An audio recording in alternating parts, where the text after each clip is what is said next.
So we're here to talk today a little bit about the new Go Virginia Retooling Virginia Manufacturers for Strategic Industries program. Clearly a public program because we figured out a way to make the name of it as big a mouthful as we can. But we're going to try to talk a little bit, and I'm going to try to talk very little and let Kelly and Cheryl give you more of the insight into what we're doing. But today's agenda, we're going to do a little bit of a program overview. So I'm going to give some background on how the program came about and what we're targeting with the program. And then I'm going to turn it over to Kelly Parker from VHA. I'll introduce her in a minute. And she's going to give us some background on kind of what the current situation looks like within the PPE world, particularly, or the medical device world, which is kind of our first target for the program. And then I'm going to turn it over to Dr. Cheryl Carrico, who's our program manager for this.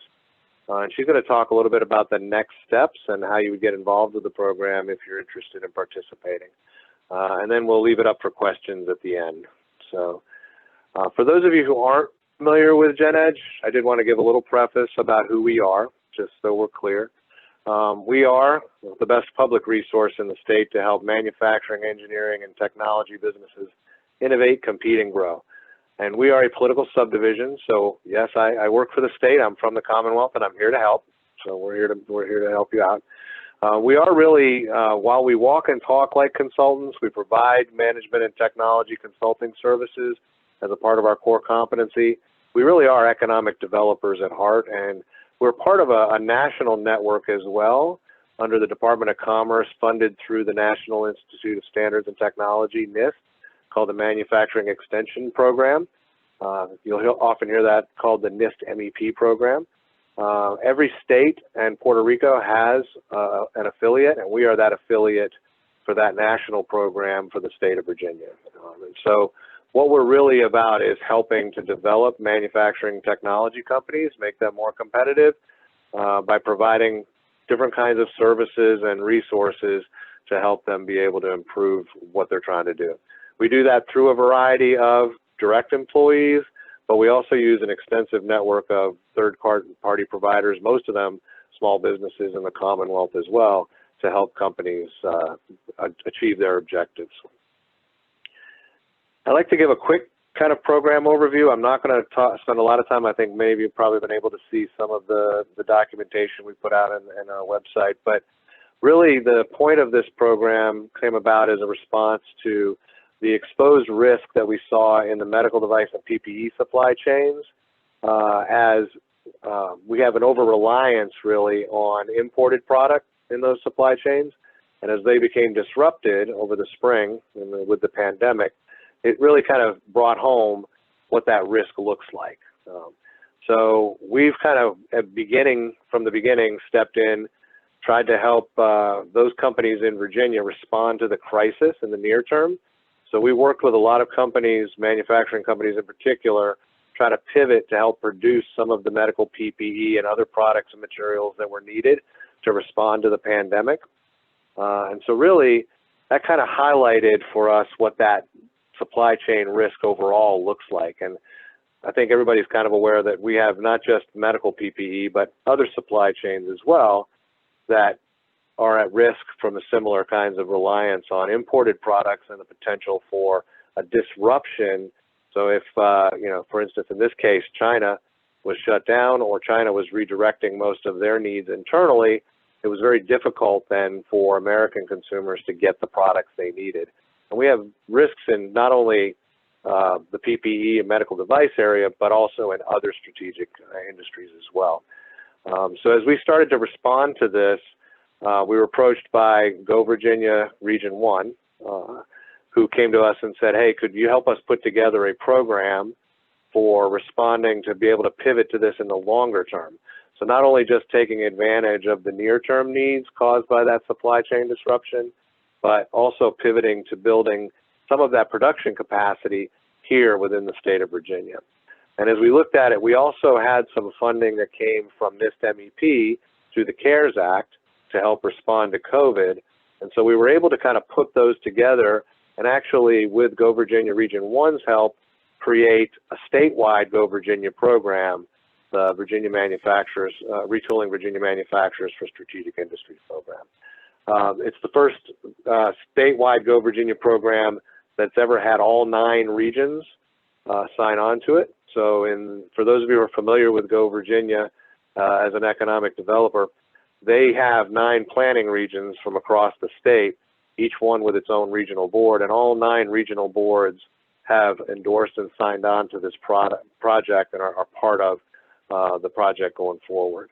So all told, we were able to put together about $4.5 million worth of funding between what we got from the Go Virginia State Board, from our NIST MEP CARES Act funding, and then GENEDGE is providing some funding and match as well. And our goal here is to really help companies figure out how to profitably serve some new commercial markets where reshoring of those products makes sense. So taking some of that reliance on imported capacity and building some of that domestic capacity here in Virginia. We're really focused on trying to get beyond the near-term effects, so being able to take advantage of the emergency use authorizations and those kinds of things happening in the near term is great, but what we really want to do is be able to sustainably build those businesses to be competitive in the long run. And what we really want to do is then help our healthcare providers be able to diversify their sourcing, be able to rely on that local sourcing so that we can actually address that supply chain disruption risk and reduce it for those healthcare providers. So this is really about kind of responding to the COVID response in the mid to long term as much as it is in the short term.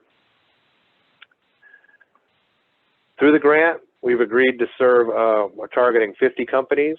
We are looking at this as a 2-year project. So in the first year, the focus is on medical supply, medical device, PPE, and industries, really trying to address that initial supply chain disruption that we saw. But we know that there are other supply chains as well that are also at similar risk. So in year 2, we're going to look at other verticals and try to target those other supply chains, those other industries. The goal here is to serve 25 companies in that medical device PPE world in the first year and 25 in the second. And again, our targets here are really economic development related. So we're trying to help drive job creation and retention, particularly in the Go Virginia world of high quality jobs, which are typically higher paying than median type wage jobs. We're also trying to drive some new capacity or new production capacity in these areas that we can sustainably work on, and also drive some other investment where possible. So we expect that we're going to get these follow-on things. And one of the good things about that relationship that we have with NIST MEP is that when we report results, we don't report them for ourselves. We let our clients report them through a third-party process that the Department of Commerce runs for us. And so we're going to use that process in order to capture, hopefully, the results that we get out of the program. From an approach perspective, this is a statewide program, so we've got some governance in place. We've stood up an advisory committee that consists of all of the investors and our partner organization representatives, as well as members of the GENEDGE Board of Trustees. It's actually a subcommittee formally of our GENEDGE Board of Trustees.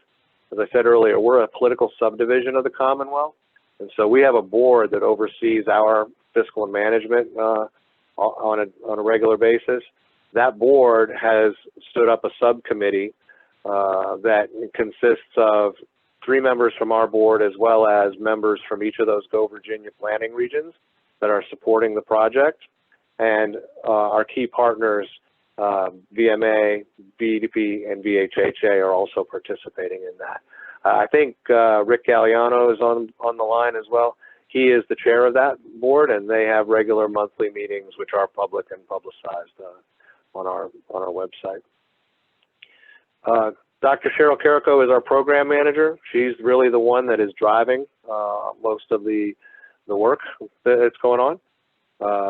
So I'm going to introduce her a little bit later, and she's going to talk some about then how we get involved in the program. But we're very lucky to have her. She's got a great wealth of experience in a variety of different commercial applications, including a lot of commercialization and building out new capacity type work. She's got her BS in chemical engineering from Virginia Tech, a master's of engineering from North Carolina State, an MBA from King University, and a Ph.D. in engineering education from Virginia Tech. So she's got quite a background. She's also a certified PMP and a professional engineer, as well as having decades of experience in terms of building the kinds of programs that we're talking about. So we're excited to have her on board, and you're going to hear more from her in a little bit. Nominally, this reports to me. I am the VP for Industrial Development for GENEDGE, and my responsibility is to help reach out to all of those companies across the state that we want to help. And we do that through a network of regional growth managers. So I have a team of folks that are aligned with those Go Virginia planning regions that really are our eyes and ears on the ground to help push things out regionally as we move forward. And so between Cheryl and the RGMs and our connections to all of the Go Virginia folks, the economic developers and the clients that are in that region, we're reaching out as best we can to push this out. So I'm forward to hopefully getting more of the word out about this program. You can find more about this on our genedge.org website. We do have a site set up. I think this was part of the email that went out as well. If you have any questions, we'll have some contact information at the end.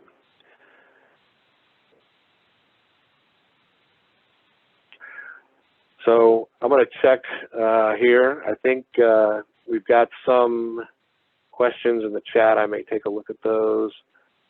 It looks like Cheryl's been answering some of those. I'll save some of those for the end. Looks like Cheryl's answered them anyway, so we're good to go. So I'm going to turn it over now to Kelly Parker. So as we've rolled out the program, one of the first things we did is we wanted to get a picture of what the current kind of situation looks like, where the opportunities would be, and how we can help folks find places that would make sense to pivot to. So we engaged with VHA fairly early on in the process, and they've been very, very helpful in helping us figure that out. Kelly is the Director of Emergency Preparedness for VHA.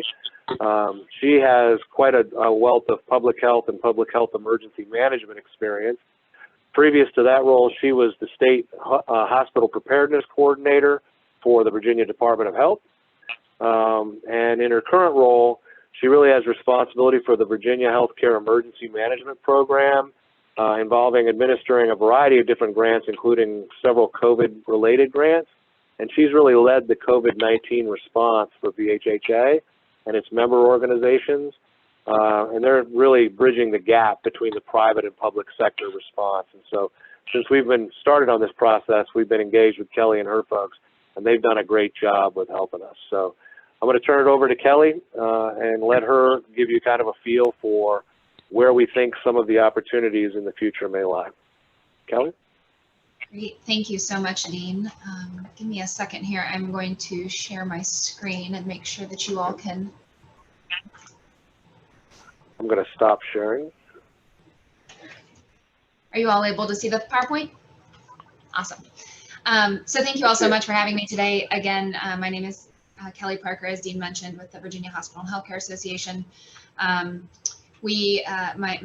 day job is, like, as I like to say, is planning and preparing for a wide range of disasters, of which has been solely focused on COVID-19 for the duration of this year. And with that, for our hospitals and health systems and member organizations, obviously the PPE and supply chain disruption has been one of the most significantly challenging aspects of the COVID-19 response for the healthcare sector. So Dean and Cheryl have been great to work with. We partnered with GENEDGE to really look at kind of PPE market opportunities for the Commonwealth of Virginia, for manufacturers to determine where to potentially retool, and also to look at the specific items that are needed for the healthcare industry, throughout the duration of the COVID-19 response and for future responses. We have developed a PPE market opportunities kind of report. It's roughly 43 pages that kind of takes a really good overlook on the PPE industry as a whole, what the future potential demands are going to be, what items we looked at in terms of needing to potentially retool and get greater access to in Virginia, and then where some of the opportunities are for current Virginia manufacturers. All that being said, it's a really long, detailed report that I'm going to try to synthesize in like 8 minutes now. So bear with me as I try to go through quite a bit of information. This is under final review, so hopefully once we finalize this with GenEdge, it will be able to be shared. So one thing that I wanted to mention is obviously that VHA was engaged here. We do have a subsidiary company, VHA Shared Services, which is partnered with us as well. And they're really kind of help bridge the gap between companies who have products or services that are relevant and needed to healthcare, and then they help partner with our member organizations to share those services. So Shared Services was engaged and has been engaged in this process. And then we brought in, to help us with some of the market research, we brought in a company called Comoin and Associates to help us with some of the industry research that we didn't necessarily have access to all the proprietary information to help with this report. So as an overview, obviously, the global demand for PPE has shifted significantly in the last year, driven primarily by the COVID-19 response. In our research, the PPE industry as a whole is rather large and incorporates a number of different industries beyond just the healthcare industry. Looking at the domestic supply chain, actually, domestically, healthcare is only 17.5% of the total revenue generated from the PPE market. So if you look at it, the industry as a whole, healthcare is only a very small segment of that. However, the healthcare piece of it can be probably maybe the most complex when it comes to some of the barriers to entry and the regulatory aspects that come along with medical PPE. I will say that the PPE industry also varies in terms of which type of providers you're working with, which type of PPE you're making. Some PPE, such as just basic masks, and are rather easy, whereas if you talk about surgical masks or N95s, those are much more difficult to retool. So our report does break down all the different types of PPE that we looked at. As an overview, this is a list of the PPE that we decided to take a look at. This was driven primarily by what we were seeing in the healthcare industry. It was driven by the CDC's recommendation of what required PPE was and should be worn to respond to COVID, or if you're treating COVID patients. And so we looked at a variety of different mask and face coverings, from N95 respirators to face shields. We looked at respiratory devices, which are a little bit more in depth, such as PAPRs is what we call them. They're the powered air purifying respirators, and then the P100 filters that go with those. We looked at a variety of medical gowns, isolation gowns, coveralls, gloves, specifically nitrile gloves, and then we also looked at disinfectant wipes. There are two specific types of disinfectant wipes that are used in the healthcare industry, which go a little bit more in detail beyond just your traditional Clorox wipes. And those did become in short supply early on in the response. And so our report does take a look at some of the opportunities for those as well. So one of the main reasons I think we got engaged and GenEdge wanted to partner with us was because all of our member hospitals and health systems in the Commonwealth are members of our organizations. And so we were able to leverage that relationship with our hospitals and health systems to do a kind of survey of our members to determine some of the key factors that are going to influence, I think, manufacturers' ability or willingness to retool. So we looked at all of the different PPE types that were mentioned on the previous slide, and we asked all of our hospitals to rank them on a scale of 1 to 5 in terms of difficulty to obtain. And this is from the duration, through the duration of the COVID-19 response. I will say we completed the survey at the end of September, early October. So this is recent information. It's not from the early days of the pandemic. And if you can see here, the top 3 in terms of difficulty to obtain are going to be your PAPRs, your N95s, and your gloves. And not surprisingly, those are the 3 probably most difficult to manufacture. But those are the ones that have given our folks the most difficult time to find reputable sources and reliable sources. We do go down to face shields and coveralls. Those seem to be the least difficult to obtain at this point. There have been a lot of manufacturers that have come onto the market and have started to produce those, Ford being one of them, who has just distributed, a number of free face shields to healthcare providers across the country. One of the other areas of the survey really focused on price. We just saw I mean, it was the wild, wild west at the beginning of this. We asked all of our members to give us their pre-COVID cost, average price per item that we looked at, and then a post-COVID cost per item. And you can see here the range that every item did increase in cost, anywhere from 4% to 321%, which is significant. And at a time when we're looking at healthcare being the entity that needs to respond and care for COVID patients, yet the ones who are being most economically impacted by the reduction in non-urgent procedures, their cash flow decreased, yet their expenditures increased, and expecting them to pay more than what they were paying for PPE was just a really challenging time. So all in all, this has been as I mentioned, this was done in September and October. So this is an average of all of the prices that they've seen from existing manufacturers and new manufacturers that have come to market. Obviously, if possible, we would want to get back to roughly close to those pre-COVID costs if possible. So there are a number of things that are going to impact future demand for PPE in the healthcare sector specifically. Obviously, the COVID-related demand, which is going to be present for, we would expect, probably the next year to 2 years. PPE is now a common use term, not just in healthcare, but in all of our households. And the guidance that is set forth by the CDC and other regulatory bodies of healthcare has really created and identified, the standard for what should be used. And we don't anticipate that that is going to decrease anytime soon. There's always going to be the ongoing threat of pandemics. If you just look over the last 20 years, we had the SARS-2 outbreak in 2002, we had H1N1 in 2009, we had Ebola in 2014, 2015, and here we are in 2020 with COVID-19. So this is not something that is going to, unfortunately, go away. I don't think anytime soon. I think every few years we are going to be facing new diseases. There are new antibiotic resistance viruses out there. And so I think the level of PPE and the need to protect our healthcare workers is going to continue to increase.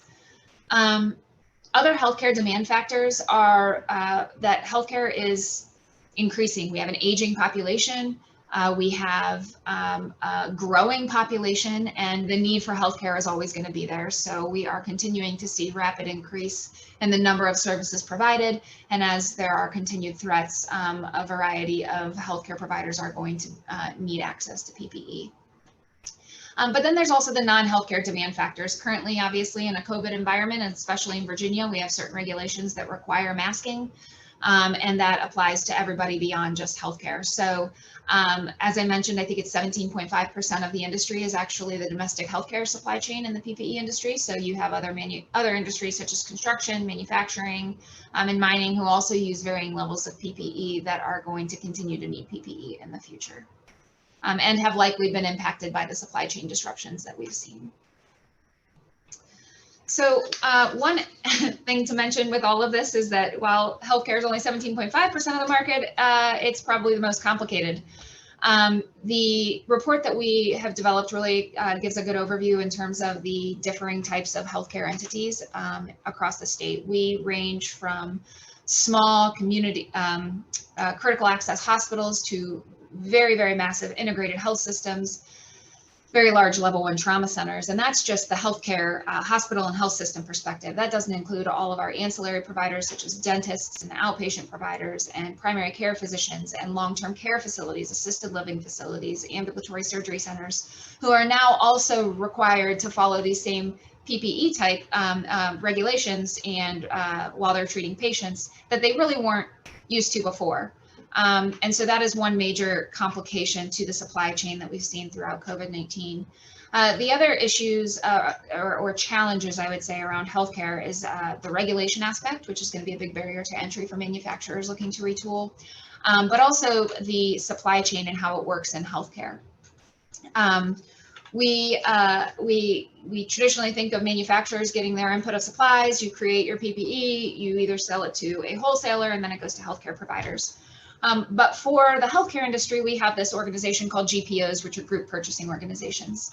And all of our hospitals and integrated health systems have GPOs as a primary. They have a primary and a secondary group purchasing organization who really acts on their behalf to negotiate with manufacturers to reduce cost and to negotiate price. And so that is a big factor for the hospitals and healthcare systems. They all have contracts in place with these organizations. Some of them have no non-compete clauses and have some strict regulations in terms of, or contracts in terms of who and how they can purchase supplies. But that was also the biggest challenge, I think. We went from a stocking and caching of PPE to a just-in-time inventory. And when you have a just-in-time inventory that is used to supplying one specific amount of supplies at a time, to then having to increase over 60% of your supplies across the healthcare sector, we couldn't keep up with the demand. And so while I think GPOs are going to be here to stay, they're certainly having to rethink their business models, I believe, in terms of how they continue to be able to provide supplies in situations like this. And so the report will also go into detail in terms of what GPOs, how they work with the organizations in healthcare and how they work with manufacturers. One interesting aspect of this is that GPOs really do supply hospitals and health systems. All of those other provider types that I discussed, dentists, long-term care facilities, they aren't part of GPOs. So when we had the healthcare sector's supply chain really negatively be impacted, and weren't able to meet up the demand for the hospital and healthcare system, you then had all of these additional healthcare providers that need PPE that had no existing supply chain. So they didn't have any existing relationships with, the 3Ms or the Grangers of the world for N95s, because N95s were never required in their specific healthcare setting. So that has certainly been a challenge, and certainly I think an area of opportunity beyond just the hospitals and healthcare systems. Our report goes into the demand forecast for PPE in the future. We do anticipate that at some point it is going to level out within 5 years. However, there are a lot of contributing factors to take into consideration when we look at demand. We did look at burn rate, which is probably, I don't know if you all have heard of the burn rate. We've calculated that and have used that throughout the duration of this response. But if you have 0 supplies, you're going to have a burn rate of 0. So that's not really a good indication of how many supplies you need or what you're using. So we did analyze the data from burn rate as part of this report. We found that it not to be very useful or beneficial. So we did not include it. And so what we did was we asked all of our health systems as part of that survey that I mentioned to give their 2019 usage numbers for all of the supplies that we asked. And then what we did was we estimated demand above that at certain levels, so 10, 15, 20, 30, 40, 50% demand above that, to try to give a baseline on what demand would be. There are a lot of considerations that need to be taken into place when we're talking about demand. Obviously, PPE guidance, what the CDC says the healthcare facilities need to use is what's going to be used. And if that CDC guidance changes, then the healthcare facilities are going to have to change. So that's something that needs to be taken into consideration. The facility differences I mentioned, a hospital versus a long-term care facility, a dentist office versus an ambulatory surgery center. They're providing different services. The levels of PPE that they require are different. The masking mandates clearly increase the need of PPE and masks beyond just the hospital and healthcare sectors. So that has significantly increased the demand for basic kind of surgical masks, kind of the blue 3-ply ones that we see across the board. We do have non-urgent procedure prohibitions on here, which is something that happened early on in the response. And what was interesting in our demand outlook and what we kind of tried to analyze in terms of the impact of the non-urgent procedures is that when you cancel or you delay non-urgent procedures, routine items like gloves, the usage goes down. But you are still seeing an increased usage in N95s because that is standard now across your entire healthcare system. So the demand and the I guess the way in which cancellation of procedures impacted the demand on PPE was different than I think we had actually originally thought. So we saw a decrease in some of your standard supplies, but we still saw the increase in demand in the required supplies such as N95s. The other thing to consider is the COVID-19 vaccination efforts. We've been working really closely with our hospitals and health systems on distributing a COVID-19 vaccine. Theoretically, you would think that if everybody is vaccinated, then you don't need to use PPE anymore. But that's not going to be the case. When we have been talking with our hospitals and healthcare systems, they have pretty much said that regardless of if we get a vaccine, regardless of if our healthcare healthcare workers take the vaccine, we are still going to require this level of PPE to ensure safety, which is a good thing for manufacturers who are looking to retool and for those who have retooled to kind of, I think, rest assured that for at least the short term here within the next year, we do anticipate that the PPE demand is going to stay high. And then the last one to consider is obviously regulation.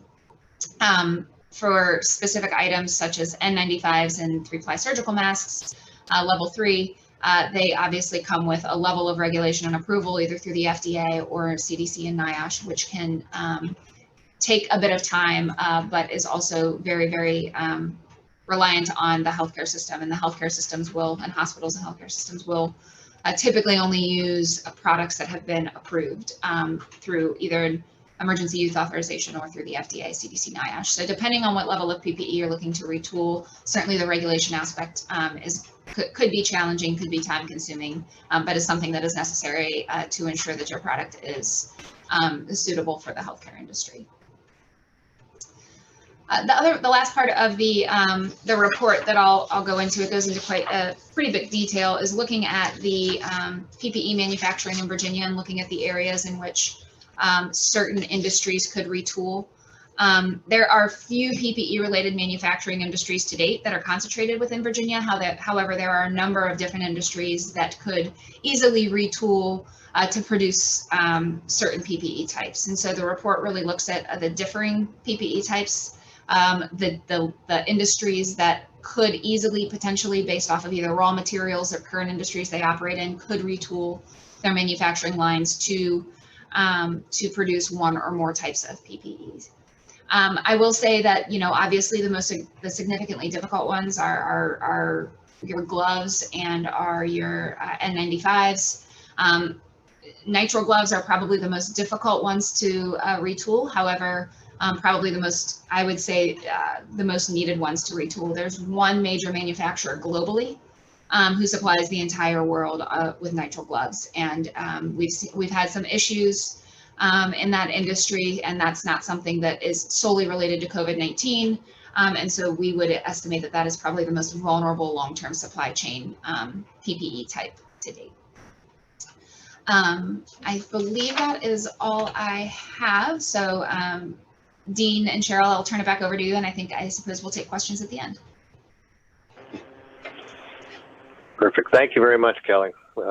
Very helpful, very informative, I think. We do have some questions, but I'm going to hold them to the end in the chat room. So if you do have other questions for Kelly that have come up as you've listened to her, please put them in the chat and we'll address them at the end. And now I'm going to turn it over to Cheryl. We talked a little bit about kind of the program. We talked a little bit about what the situation looks like. So what's next? How do you participate? Cheryl is going to give us some more detail on the next steps for the program. So, Cheryl, you're on mute. All right, can you see the slide? All right, great. So next step, so this gets into some of the program logistics that folks may be interested in that are on this phone call. Thanks, Kelly, for that great information. I'm sure that'll help folks think about this program also. One thing to point out, and Dean talked a little bit about GENEDGE at the beginning, is GENEDGE is a service provider. So as folks are thinking about pivoting towards PPE, expanding, growing, changing, whatever the right adjective is there, part of what this program does is GENEDGE helps to support companies to get to the point of being commercialized for that item. So there's quite a few different ways that GENEDGE supports companies doing that. One of those ways is, in fact, helping with some of the certification and testing, which was one of the questions early on. We have folks that can help. It's a very complicated process, as Kelly said. There's a fair amount of paperwork involved, and it obviously has to be extremely accurate paperwork, documenting the correct formats, the correct type of testing done, et cetera. There's also work that can be done to help folks understand the market landscape, the supply chain landscape that might be needed for raw materials, for instance, marketing of their services, prototype development, and the list goes on. This is just a very short listing on the screen, but it's to give an idea of the kinds of services that GENEDGE can do to help companies that are thinking of moving into this area. Perhaps more importantly are the program steps for this grant. So Dean mentioned that it's about $4.5 million between the NIST Cares, Go Virginia, matching funds from GENEDGE and some other places. So we've got a fairly formal process we've put together for this opportunity. The first step is really to complete an application, and that's what triggers everything else. So if you think you're interested in this program, we encourage you to fill out the application, and we can make that link available to others, but it's also, you can find it on the genedge.org webpage. Once that gets filled out, the form, it takes maybe 10 minutes to fill out the form, but that form comes into GENEDGE, and we contact all the companies and do what we're calling a commercialization readiness assessment. And that it's 16 questions. It takes a couple hours of time to do the assessment. We ask questions in different categories, and there's a couple of reasons for doing this. One, it helps us and the company appreciate where in the commercialization process they are. It also starts to reveal potential areas or gaps that this program could help to fill. So we talk about the value proposition or the product that folks are thinking of making. What frustration is it helping to overcome? What kind of market is available with that product? What kind of market capacity does the company want to try and fulfill? The whole value chain, cradle to grave, we talk about, again, from the raw materials to the final end user of the product. How much the company already knows about the potential customers, how engaged they are with them, risks, barriers to entry, and capital that may be required. This grant does not help to fund capital equipment, but it potentially could help to get the equipment up and running, to think about maintenance plans for it, train operators for it, and items like that. Once we have those items, and those are on a rolling basis, if you apply, we'll contact you within a few days. We'll work to set up the assessment, conduct the assessment, and then we take that information, the area of PPE that you're interested in, and some other information, and present it to our advisory committee. That advisory committee meets once a month on the third Monday of each month. So as we're completing assessments, we're presenting it to the advisory committee as the next available monthly meeting. As we hear back on that, we let the companies know if they've been approved for the funding or not.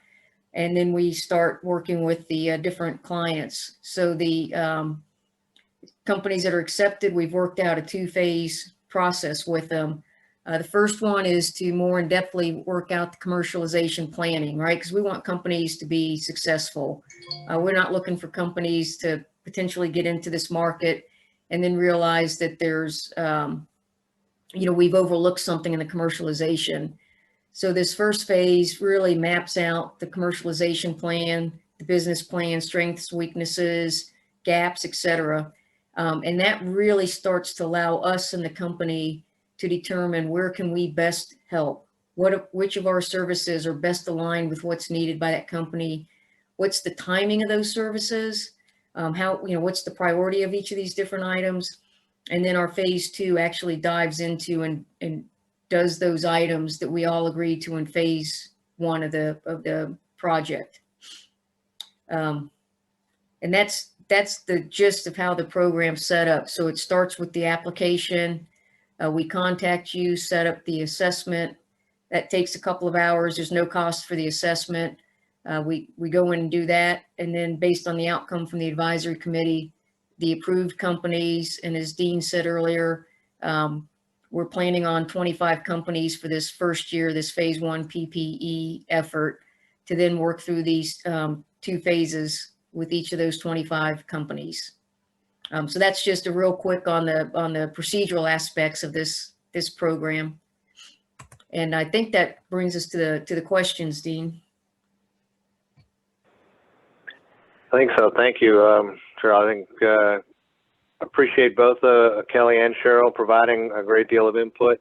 We do have a few questions in the chat. I think the first question was already answered, hopefully, by Cheryl's portion, and that was a question on will the program fund testing support? And that is one of the offerings, I think. So that is if somebody needs help with testing. I do want to say, to be clear, when we talk about funding, as Cheryl said, the program funds service offerings, and it is a 90-10 cost share. So the program will fund 90% of the cost of a particular body of work, and the company that's participating in the program will have to pay for 10% of that cost. So there is some skin in the game, which is why we go through that commercialization work on the front end to make sure that we're spending our money wisely, but also getting the return on the investment that we're all looking to try to drive.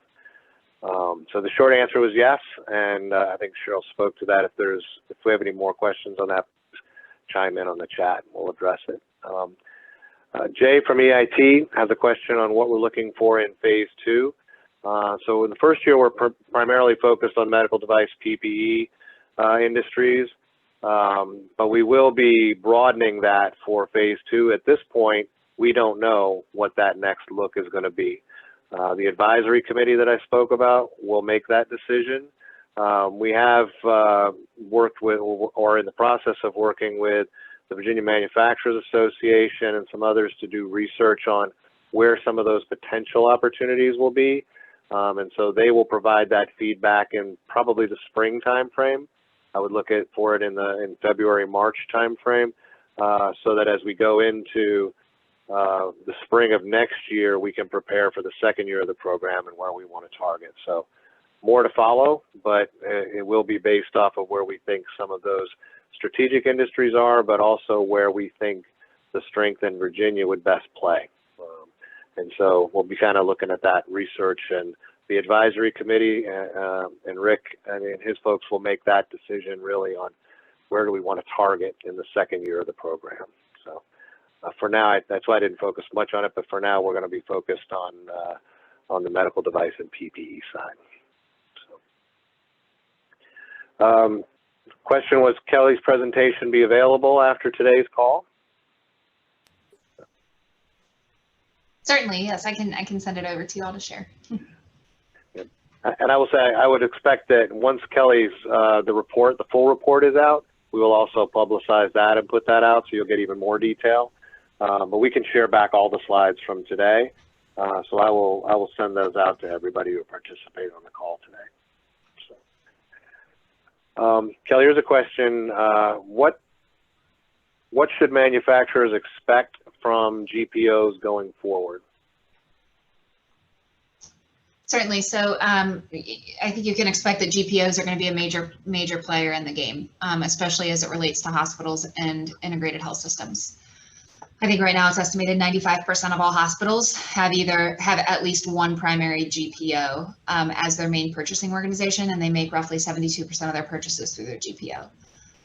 So I would expect that is only going to increase. I think that the increase of their services I think there will be an increase of their services, not only from the hospital and health system perspective, but I do think we could potentially see their entrance into other healthcare provider types that we've seen have such a difficult challenge throughout this COVID response. So certainly if you want to supply to hospitals and health systems, I think they're a key player in the game. Great. The next question was, do you help companies not approved by the advisory committee? And the answer would be not with funding from the program. The advisory committee has the responsibility for approving funding at a company by company basis. So as we go through that process, Cheryl and our RGMs and the other folks on our GenEdge team assess that probability, and then the advisory committee makes a decision about where that funding will be applied or not. And so they are the ones who decide on that. Having said that, if we wanted to help outside of the program funding, certainly at GenEdge, we'd be happy to engage and figure out how we can help you if the funding isn't something that is applied by the program through the advisory committee. Sandra we currently manufacture components for ventilators and may be interested in exploring PAPRs and the possibility of manufacturing those. We would not be able to make all of the components, so would it be possible to source or work with other companies to source parts? Absolutely. So we're looking at this as a supply chain effort. So one of the benefits we hope to get out of this is cross-pollination between the companies we work with.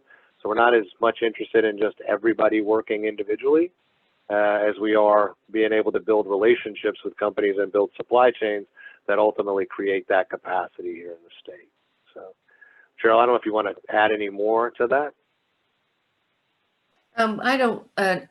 I will say that during the assessment, some of that starts to come to light, and there has been a couple of times already where we're learning to connect two different of our regional growth managers for exactly that reason.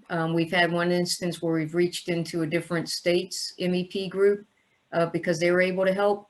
So that, as Dean just said, that's very visible on our radar to help with that entire supply chain cradle to grave situation. Great. I've got most of the N95s that we're aware of are made in the U.S. retail in the $1.80 to $2.90 range. Kelly, you mentioned hospitals are used to paying about 65 cents.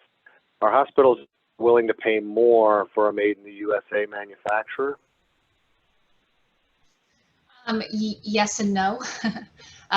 We have seen obviously the existing supply chain ramp up a bit and be able to provide more N95s at some of those costs, at the pre-COVID costs, or roughly close to them. I think right now, and obviously this could change, it seems to be the going price rate that hospitals are keeping under is 75 cents for an N95. I think one of the biggest areas that Virginia and or US manufacturers, I think, are going to have to compete is going to be on quality.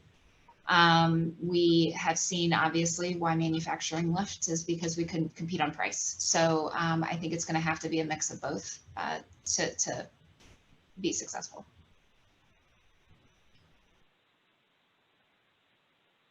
Yep. And I will say that front end body of work that Cheryl talked about, that's planning for commercialization, is where we really drive into that competitive space and try to understand that price quality delivery triangle to understand where it is that we're going to compete, and is there a way to be able to differentiate ourselves either in terms of service quality or potentially bringing something new and innovative to the process, whether that's part of the product or whether that's applying potentially, say, automation to a production process to make it more cost effective. So we have a variety of different ways we can look at that nut and try to crack it so that there's a long-term play.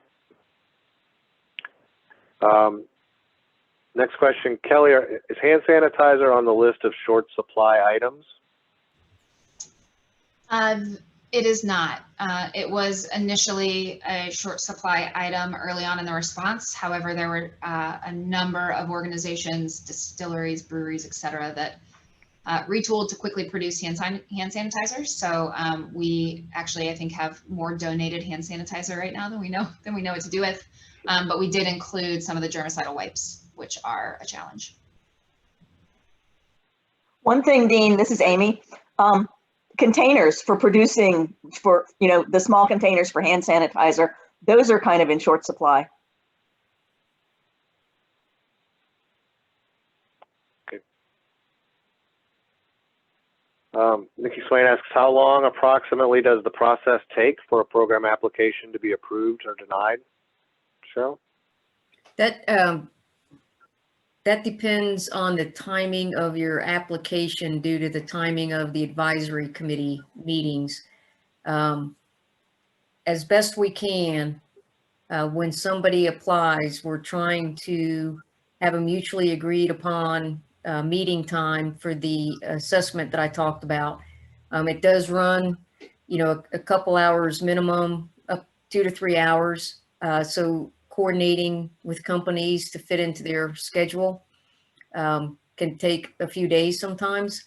But if we're trying to be cognizant of when the advisory committee meets, and if they meet on Monday, for instance, So as people apply over the next couple of weeks, we're doing everything we can to make sure that we go through that assessment process prior to the next meeting. So it could be, for some companies, it could be a few weeks just because of the timing of when they applied. Other companies, it may be barely over a week because of the timing of when they applied. So it's that third week of each month, the third Monday, when the advisory committee meets, is one of our poles in the tent.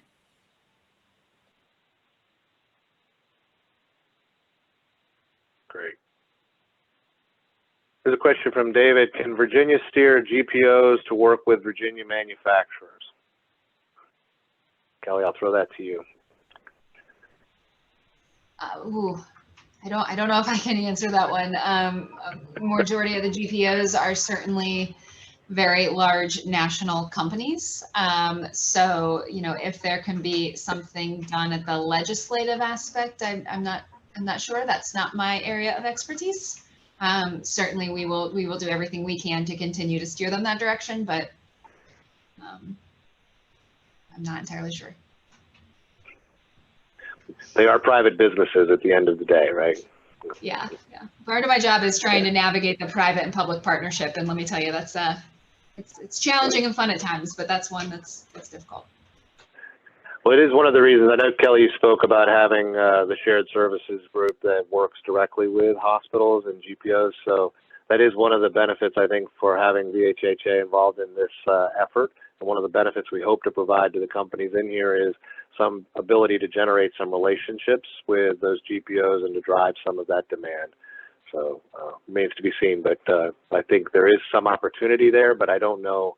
The word direct is probably a little bit too strong to direct a GPO to do something. Is VHHA looking at sewing plants making a certain amount of gowns here in Virginia or try to onshore part of this piece of the supply chain? We have worked with some sewing plants to connect them with fabric manufacturers. You know, where we really specialize is once you have a product to market, then we can help try to market it to the hospitals and healthcare systems. So, you know, I'd really rely on the relationships that GENEDGE has to be able to kind of connect some of those pieces. But we have worked with a couple of them.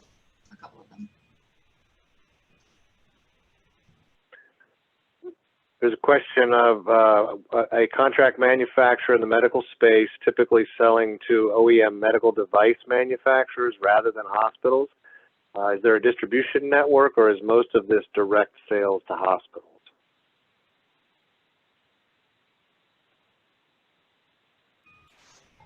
That's a great question. I'm not sure. You know, I'm just trying to think back through some of the other supplies that we've bought, and we have typically bought them through distributors or manufacturers such as Grainger. So I'm sure there's an avenue for both, but I'm not 100% sure.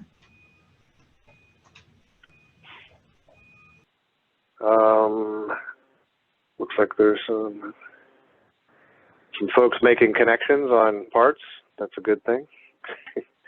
And I see that Jay from Artisan Packaging is weighed in on the bottles. They make containers for hand sanitizers. So if anyone's looking for those, there's a source there. I think participating or have started participating in the program, so potentially a benefit.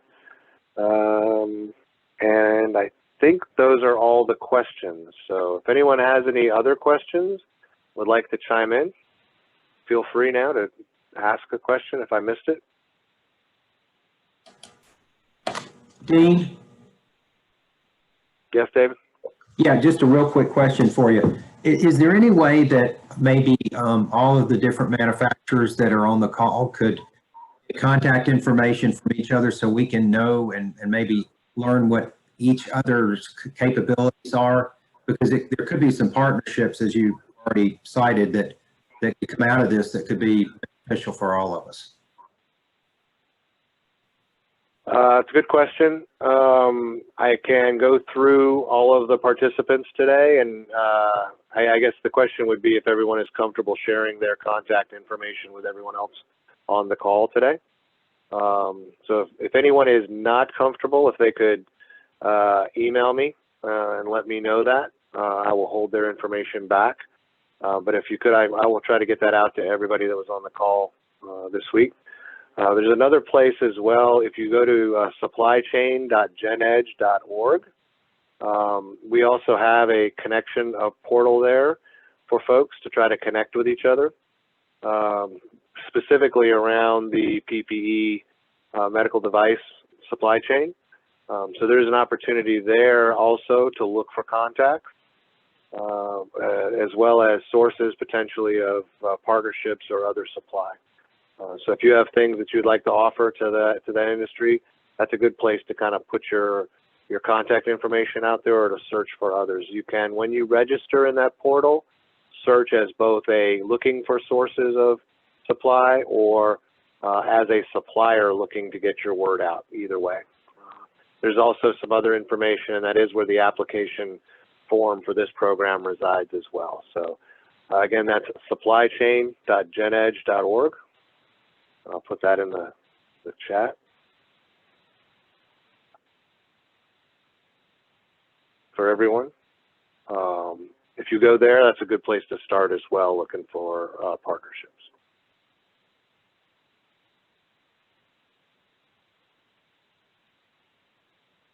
Great idea. That is one of the benefits and one of the things we're trying to get out of this program is to connect the dots between folks and allow them to build some capacity where maybe they can't do it on their own, but in partnership with others, they're able to do that. So thank you.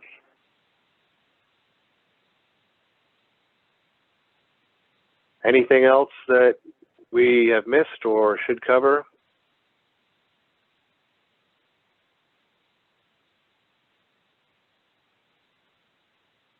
Cheryl, are we good with you? Good. Kelly, have we covered everything you'd like to cover? Anything that you'd like to add? No, I think for an hour that was good. Thank you. I think it's quite a bit of information crammed into an hour. So like I said, I've been recording this and I will make that recording available. I will send that link out to everybody who participated today, as well as we'll push that out, of course, on our email and social media so folks will have it. It'll be on our website so that you can refer back to it at a later date. If you are interested in the program, I urge you to go ahead and apply. The spots are filling up quickly. So if you can get in, the sooner you get in, the sooner we get you through the process and we can get to actually building some capacity. So thank you, Kelly. Thank you, Cheryl. Thank everyone else for participating today. Really appreciate it. I think it's been a great day. So unless any other saved rounds or alibis, I will sign off.